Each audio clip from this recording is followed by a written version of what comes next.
More Singapore residents are experiencing symptoms of dementia at an earlier age, according to the National Neuroscience Institute.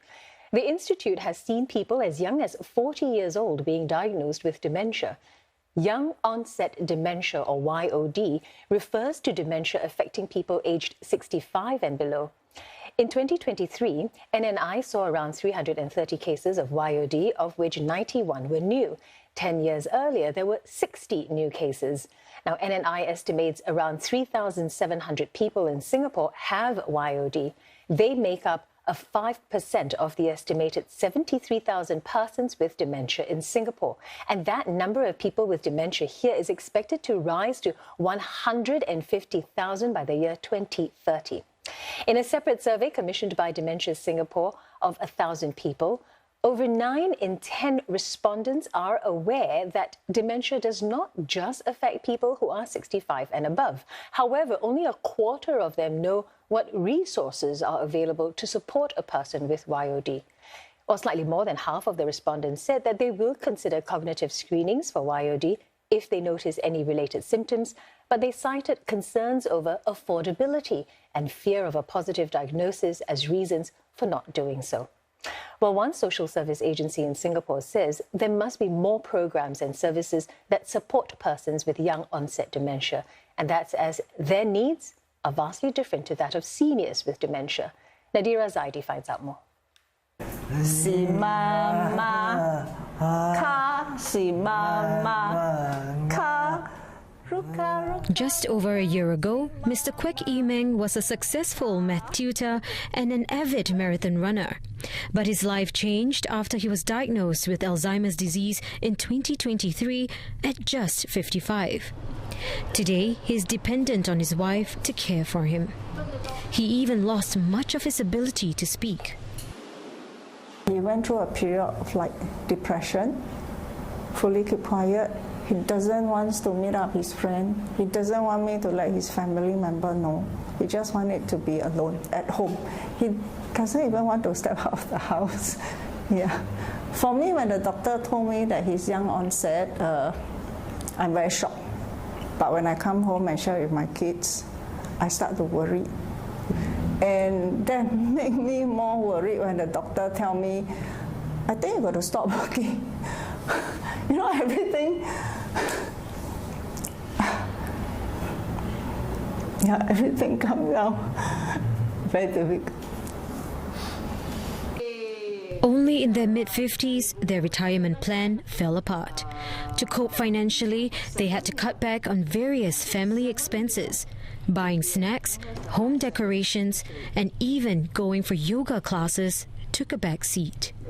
Amid these sacrifices, they found Mr. Kwek's voice again. We join more activities under Dementia Singapore. We join Memory Cafe, we join their recreational club, we join lots of their ad hoc activities.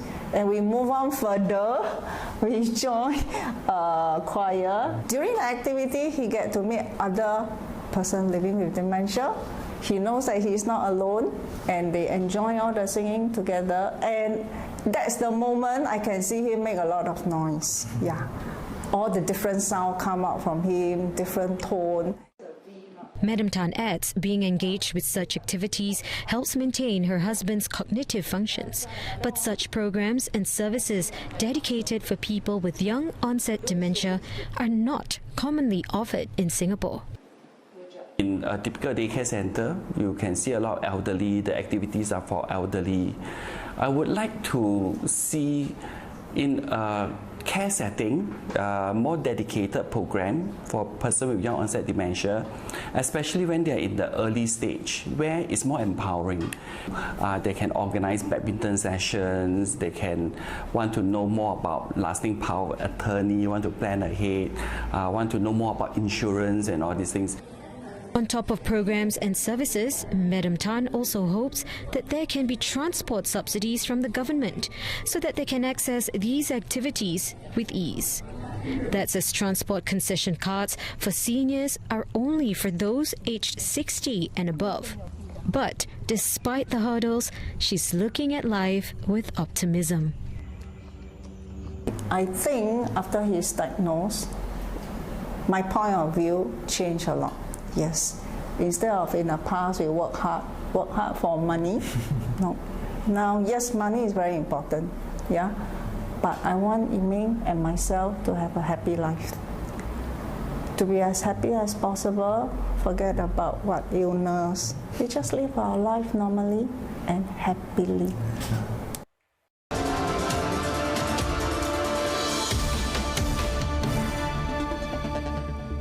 国立脑神经医学院的一项调查发现，被诊断出患上年轻型失智症的人数在过去10年里翻了4倍。是的，有些年轻患者呢，甚至不到40岁。有社会服务机构认为，我国必须出台更多针对性的计划，支持年轻失智症患者。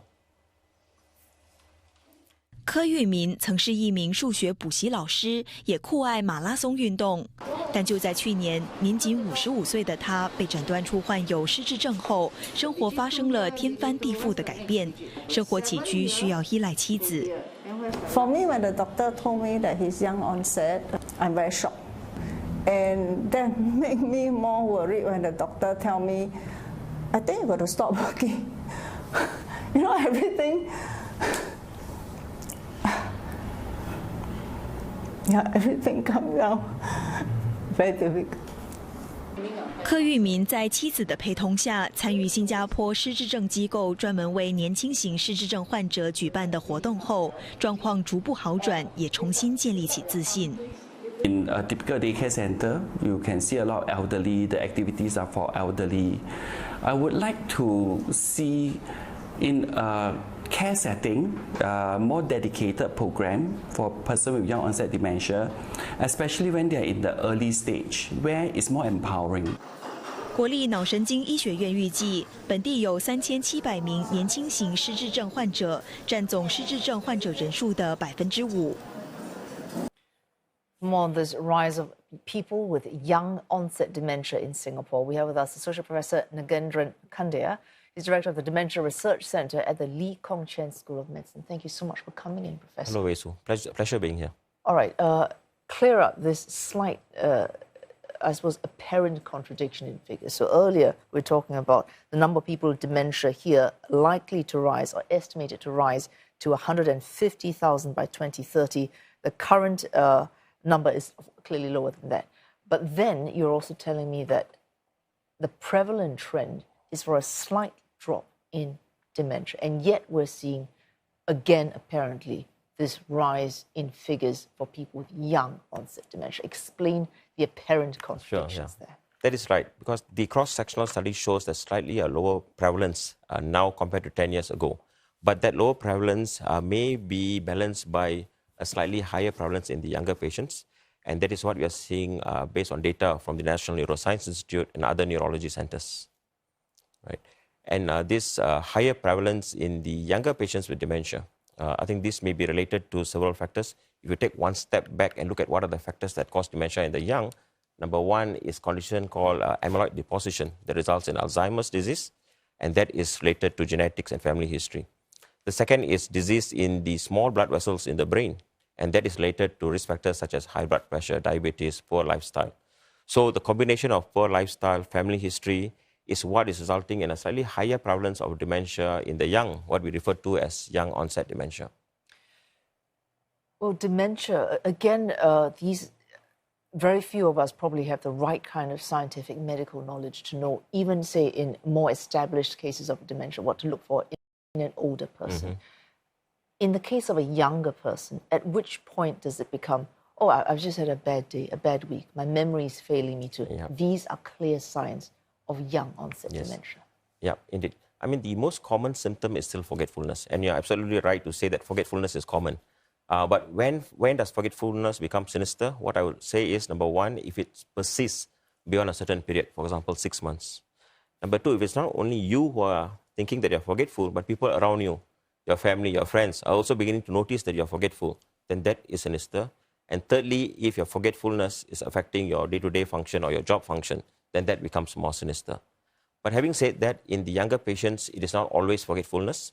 You also have other symptoms, such as a change in behavior, a disinhibited or inappropriate behavior. Surely this also happens with a senior citizen. Dementia, change in behavior that sometimes you think is something else, then it turns out on hindsight, it was in fact dementia. Yes, that is true. So overall, both in the younger and the older patients, it can manifest differently. But in the older patients, 2/3 of the time, it is due to Alzheimer's disease. Whereas in the younger patient, only in about 40% of the time is due to Alzheimer's disease. And you have other conditions like vascular dementia that may account for about 20% in the younger patients. And these patients are the ones who present with different type of symptoms, changes in behavior. So this is what you're talking about, lifestyle. Is it lifestyle. The blood vessels in the period? Okay. Earlier, we were hearing in that report by one of my colleagues, I think a doctor, in a way saying he wished there were more services, infrastructure, facilities to address earlier when you find out a person having young onset dementia, because he said it would be more, and I quote him, empowering. What would he mean by that? Indeed. I think at the moment there's already a lot of recognition of young onset dementia. I think the various government agencies are putting into practice services for the younger onset dementia patients. But when it comes to rehabilitation, for example, I think having dedicated rehabilitation programs for the young, maybe using more digital technology for the young, may be actually more beneficial. So after they're diagnosed? After they're diagnosed, or especially in the earlier stages of disease. And I think that is what we mean by empowering them to do something to change the course of dementia. All right, that sounds hopeful, changing the course. But can one reverse once one finds out? And if one cannot, then what can one do to minimize the chances? You said it's lifestyle, it's what we're born with, our genetic makeup. Yep. Can one reduce? And if we cannot reduce, can we make it less bad after we are diagnosed? Yeah, I think great question.